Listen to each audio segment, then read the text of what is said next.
Yan guys, ang dami namin tulya. Yan. Otoy! Otoy! Psst! Psst! Asan si mama mo, Otoy? Ha? Asan si mama mo? Na doon, nagbiling isda. Nagbiling isda si mama mo.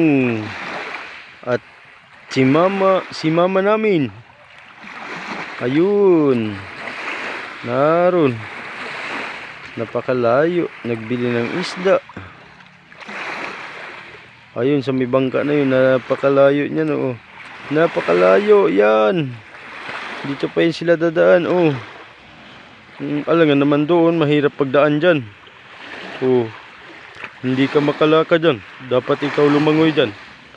Oh, siyempre dito sila dadaan, oh. Dyan, sa tabi. Pag dito sila magdaan, oh, madaling makarating. Pag dito, mabagal.